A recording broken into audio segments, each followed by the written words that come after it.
Hello guys, welcome back to my channel. வீடியோக்குள்ளே போகிறதுக்கு முன்னாடி மறக்காம இந்த வீடியோக்கு ஒரு லைக்கை போட்டுருங்க.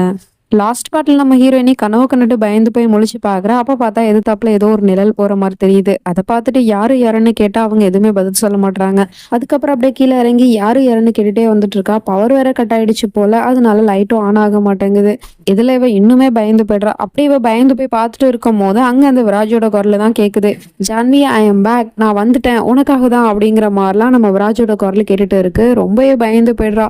அவன் தான் திரும்ப வந்துட்டானோ அப்படின்னு சொல்லிட்டு அந்த பயத்தில் எங்கே போகிறது எது போறதுன்னு தெரியாம அப்படியே வீட்டை விட்டு வெளியே ஓடி போயிடுறா. அதே சமயம் இந்த பக்கம் இந்த பையன் போட்டோ எடுத்தான் இல்லையா, அதெல்லாம் வீட்லயுமே வந்து பார்த்துட்டு திட்டிட்டு இருக்கான். என்ன ஜான்வி, ஒரு போட்டோ கூட உன்னோட ஒத்து பார்க்க மாட்டேது, இப்ப என்ன பண்றதுன்னு தெரியலையே அப்படிங்கிற மாதிரி யோசிச்சிருக்கான். அப்ப அவனுக்கு சடனா ஒரு ஐடியா வருது. என்ன பண்றான்னா அந்த போனை எடுத்துட்டு போய் அப்படியே நம்ம ஜான்வியோட முகத்தை மறைச்ச மாதிரி வச்சு பார்த்துட்டு இருக்கான். என்ன யோசிச்சான் அப்படிங்கிறது தெரியல. அடுத்த செகண்டே அந்த பொண்ணோட அப்பா கிட்ட, அதான் மேனேஜர் கிட்ட போன் பண்ணி எனக்கு இந்த உலகத்திலே பெஸ்ட் பிளாஸ்டிக் சர்ஜன் வேணும் அப்படின்னு சொல்லிட்டு கேட்குறான். பட் எதுக்கு சார் அப்படின்னு சொல்லிட்டு கேட்டா, எதுக்கு என்னன்னு கேள்விலாம் என்கிட்ட கேட்கக்கூடாது, ஜஸ்ட் நான் சொன்னா அந்த வேலையை செய்யறது தான் உங்க வேலை, கமான் இப்போலேருந்தே தேட ஆரம்பிங்க அப்படிங்கிற மாதிரி சொல்லிட்டு இருக்கான்.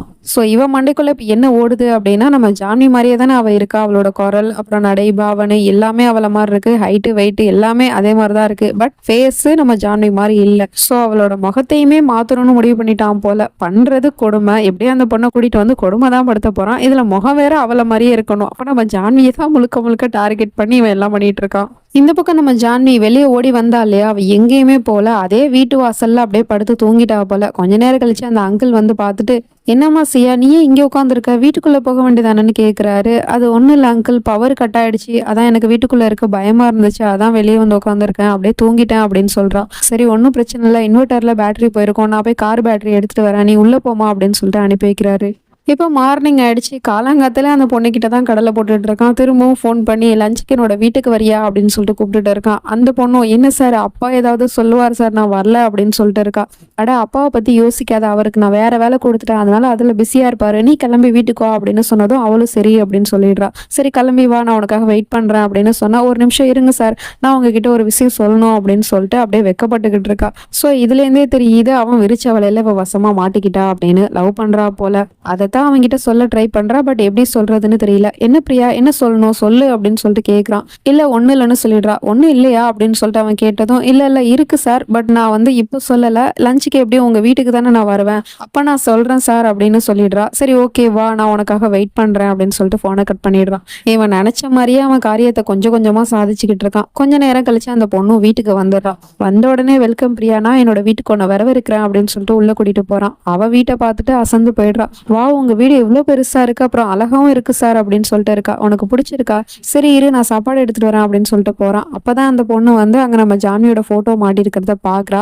பார்த்துட்டு, இவங்க தான் உங்க ஒய்ஃபா, உங்க ஒய்ஃப் ரொம்ப அழகா இருக்காங்க சார், நான் கேள்விப்பட்டேன், என்னோட அப்பா சொன்னாரு உங்க ஒய்ஃப் உங்களை விட்டு போயிட்டாங்க அப்படின்னு, நீங்க அவங்கள மிஸ் பண்றீங்களா அப்படின்னு சொல்லிட்டு கேட்டுட்டு இருக்கா. அப்போ இவனுக்கு கல்யாணமானதும் அவளுக்கு தெரியும் போல. இந்த வார்த்தையை கேட்டதுமே அவன் டக்குன்னு கோவப்படுறான். அங்க இருந்து மெதுவா அவகிட்ட நடந்து வந்துட்டு இருக்கான். ஆனா ஒரு கொலவெறியோடு நடந்து வந்துட்டு இருக்கான். அவளும் பயந்துகிட்டே பின்னாடி போயிட்டு இருக்கா. அப்படியே கழுத்தை நெரிக்கிற மாதிரி கையை முன்னாடி கொண்டு போறான். அவளும் பயந்துகிட்டு கண்ணை மூடிடுறா. அதுக்கப்புறமா என்ன பண்றான்னா, நம்ம ஜான்வியோட போட்டோ மாட்டி இருந்துச்சுல்ல, அதை எடுத்து கையில வச்சுக்கிட்டு, நீ என்ன கேட்ட, மிஸ் பண்றியான்னு கேட்டியா, எப்படி நான் மிஸ் பண்ணாம இருப்பேன், இது வரைக்கும் நான் என்னோட பொண்டாட்டியை மிஸ் பண்ணிட்டு தான் இருந்தேன், ஆனா இப்போ இல்ல, அதான் நீ வந்துட்டியே அப்படிங்கிற மாதிரிலாம் சொல்லிட்டு இருக்கான். அந்த பொண்ணு வெக்கப்பட்டுட்டு இருக்கா. சரி வா சாப்பிடலாம் அப்படின்னு சொல்லிட்டு அழைச்சிட்டு போய் உட்கார வைக்கிறான். அந்த பொண்ணு என்னடா ஆனா நான்வெஜ் ஐட்டமா எடுத்து வச்சுட்டு இருக்கு. அதை இவன் பார்த்துட்டு, என்ன பண்ணிட்டு இருக்க பிரியா, அதெல்லாம் நான்வெஜ், நீ சாப்பிட மாட்டல அப்படின்னு சொன்னா, இல்ல சார் எனக்கு நான்வெஜ்னா ரொம்ப பிடிக்கும், அன்னைக்கே சாப்பிடலான்னு தான் பார்த்தேன், பட் நீங்க சாப்பிட விடலை அப்படின்னு சொல்லிட்டு அதை எடுத்து வச்சு சாப்பிட்டு போறா.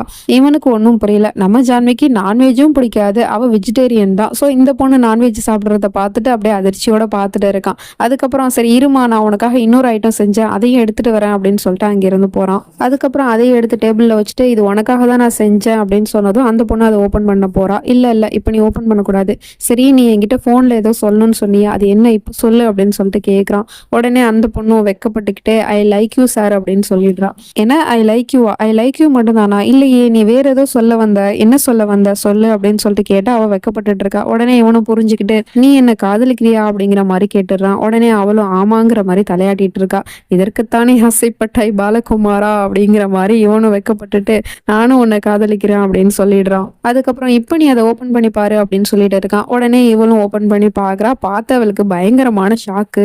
ஏன்னா அந்த பவுல் ஃபுல்லாவே கரை கரப்பாம்பூச்சியை பிடிச்சி வச்சிருக்கான். என்ன சார் இது காக்ரோச் இருக்கு அப்படின்னு சொல்லிட்டு கேட்டா, ஆமா நான் இதுதான் உனக்காக கொண்டு வந்தேன், உனக்கு பிடிக்காதா, என்ன நீ நான்வெஜ் எல்லாம் சாப்பிட்ற, அப்ப இதை சாப்பிட மாட்டியா, சாப்பிடு அப்படின்னு சொல்லிட்டு இருக்கான். என்ன சார் சொல்லிட்டு இருக்கீங்க, இதெல்லாமா சாப்பிடுவாங்க அப்படின்னு சொல்லிட்டு கேட்டா, என்ன பிரியா நான் சொன்னதை நீ கேட்க மாட்டியா, நான் சொல்றது எல்லாமே கேட்பாங்க தெரியுமா, இன்ஃபேக்ட் உன்னோட அப்பா கூட கேட்பாரு. அப்புறம் என்னோட பொண்டாட்டி அவ என் பேச்சுக்கு மறு பேச்சு பேச மாட்டா, உடனே டக்கு டக்குன்னு கேட்பா. ஆனா நீ என்ன இப்படி இருக்கியே, நீ என்ன காதலிக்கிறேன்னு சொன்ன, ஆனா நீ இதை எனக்காக சாப்பிட கூட மாட்டேங்கிற, நீ அப்போ என்ன காதலிக்கலையா அப்படின்னு சொல்லிட்டு கேட்கறான். இல்ல சார் நான் காதலிக்கிறேன் அப்படின்னு சொல்றா. அப்புறம் என்ன, நீ உன்னோட காதலை நிரூபிச்சு காட்டு, இதை நீ சாப்பிட்டாதான் நீ என்ன காதலிக்கிறேன்னு நான் நம்புவேன் அப்படிங்கிற மாதிரி சொல்லிட்டு இருக்கான்.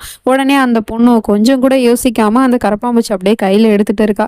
அதுக்கப்புறம் வேணா விடு அப்படின்னு சொல்லிடுறான். உடனே இவளும் அதை கீழே போட்டுறா. சரி பாவம் பார்த்து விட்டான் போல அப்படின்னு சொல்லிட்டு பார்த்தா இல்ல, நீ என்ன லெஃப்ட் ஹேண்ட் யூஸ் பண்ற, நான் எத்தனை தடவை சொன்னேன் உங்ககிட்ட ரைட் ஹேண்ட் தான் யூஸ் பண்ணணும்னு, ஸோ ரைட் ஹேண்ட்ல எடு அப்படின்னு சொன்னதும் திரும்பவும் அந்த பொண்ணு பயந்துக்கிட்டே அந்த கரப்பாம்பூச்சை ரைட் ஹேண்ட்ல எடுத்து கையில வச்சுட்டு இருக்கா. என்ன கையில வச்சுட்டே இருக்கா, சீக்கிரமா அதை சாப்பிடு, சாப்பிட்டு என்னோட காதுல நிரூபி அப்படிங்கிற மாதிரி சொன்னதும் அவளும் கொஞ்சம் கூட யோசிக்காம அந்த கரப்பாம்பூச்சி எடுத்து அப்படியே வாய்க்கிட்ட வரைக்கும் கொண்டு போறா. வாய்க்கிட்ட போட்டுருவா போல கொஞ்சம் விட்டா. அதுக்கப்புறம் அவன் வேணாம் அப்படின்னு சொல்லிட்டு அதை கீழே தூக்கி போட்டுடுறான். அவளும் பயந்துக்கிட்டே அழுதுட்டு இருக்கா. என்ன பிரியா நான் உங்ககிட்ட சும்மா விளையாடினேன், ஆனா நீ எனக்காக காக்ரோச்சே சாப்பிட போயிட்டியே, என்ன நீ அவ்வளோ காதலிக்கிறியா என்ன அப்படின்னு சொல்லிட்டு அப்படியே ஹக் பண்ணிக்கிறான். அவன் முகத்துல அவ்வளோ ஒரு சந்தோஷம் தெரியுது, நமக்கு இன்னொரு அடிமை கிடைச்சிட்டா அப்படிங்கிற மாதிரி. இப்போ அப்படியே கட் பண்ணா இங்க இந்த விராஜ் பையா இன்னும் அந்த பொண்ணை வீட்டில் கொண்டு போய் விடலை போல, அவளுக்கு நான் இன்னொரு சர்ப்ரைஸ் வச்சிருக்கேன் அப்படின்னு சொல்லிட்டு கூட்டிட்டு வந்து உட்கார வச்சிருக்கான். அவளும் என்ன சார் அப்படின்னு சொல்லிட்டு கேட்டா, கண்ணை மூடு, நீ கண்ணை மூடினாதான் உனக்கான சர்ப்ரைஸ் கிடைக்கும் அப்படிங்கிற மாதிரி சொல்லிட்டு அவளுக்காக ஒரு நெக்லஸை வாங்கி கொடுத்துட்டு இருக்கான். அவளும் அதை பார்த்துட்டு வாவ் பியூட்டிஃபுல் சார் அப்படின்னு சொல்லிட்டு இருக்கா. உடனே அவன் டக்குன்னு அதை மூடிட்டு, என்ன சொல்றேனே பியூட்டிஃபுல் சாரா, இன்னும் நான் சாரா உனக்கு, என்ன நீ காதலிக்கிறேன்னு சொன்ன, அப்புறம் என்ன நீ சாரு மோருன்னு சொல்லிட்டு இருக்க, விராஜ்னு சொல்லு அப்படின்னு சொன்னதும் அந்த பொண்ணு அப்படியே வெக்கப்பட்டுக்கிட்டே பியூட்டிஃபுல் விராஜ் இது ரொம்ப அழகா இருக்கு அப்படின்னு சொன்னதும் அவனும் சிரிச்சுக்கிட்டே, நல்லா இருக்கு, பட் உன் அளவுக்கு இல்ல, மேபி உன் கழுத்துல போட்டா வேணா இது அழகா தெரியலாம், நான் வேணா போட்டு விடவா அப்படின்னு சொல்லிட்டு கேட்டதும் அவளும் சரின்னு சொல்லிடுறான். அதுக்கப்புறம் இவனும் அதை மாட்டி விடுற சாக்கில் ரொமான்ஸும் பண்ணிட்டே இருக்கான். சரி இந்த மூமெண்ட்டை நம்ம கேப்சர் பண்ணி வச்சுக்கலாமா அப்படின்னு சொல்லிட்டு செல்ஃபி எடுக்கிறான். அப்பெல்லாம் எப்படி எடுக்கிறாங்க பாருங்க, செல்ஃபியை பேக் கேமரா வச்சுக்கிட்டு தான் செல்ஃபி எடுக்கிறாங்க. ஏன்னா இது ரொம்ப பழைய சீரியல்ல 2011 வந்தது. ஸோ அப்பெல்லாம் டெக்னாலஜி அந்த அளவுக்கு வளரல இல்லையா, அவன் வச்சிருக்க ஃபோனே பழைய மாடலாக தான் இருக்கு இப்போ பார்க்கும்போது. அந்த ஃபோட்டோவை அவள்கிட்ட காமிச்சிட்டு சரி வாமா ரொம்ப லேட் ஆயிடுச்சு நம்ம வீட்டுக்கு போகலாம் அப்படின்னு சொல்லிட்டு கூட்டிட்டு போயிட்டு இருக்கான். அதே சமயம் இந்த பக்கம் நம்ம ஜான்வி தனியா வீட்டுல இருக்கா. அப்ப பார்த்தா ஃபோன் கால் வருது. ஃபோன் எடுத்து ஹலோ அப்படின்னு சொல்லிட்டு பேசினா அந்த பக்கம் யாருமே பேச மாட்டாங்க. சரின்னு போனை வச்சுட்டு அவ படிக்க வேலை பார்க்க போயிடுறா. கொஞ்ச நேரம் கழிச்சு திரும்பவும் கால் வருது. ஹலோ அப்படின்னு இவ பேசுறதுக்குள்ள அந்த பக்கத்துல இருந்து விராஜ் பைய தான் பேசுறான். ஹலோ நான் விராஜ் ரோப்ரால் பேசுறேன் அப்படின்னு. அந்த குரலை கேட்டதுமே அவ பயந்து போயிடுறா, நடுங்குறா. ஏன்னா இத்தனை நாளுமே அவன் இருக்கிற மாதிரி இமேஜினேஷன் தான் பண்ணா, பட் இப்போ உண்மையாலுமே அவன் குரல் கேக்குது.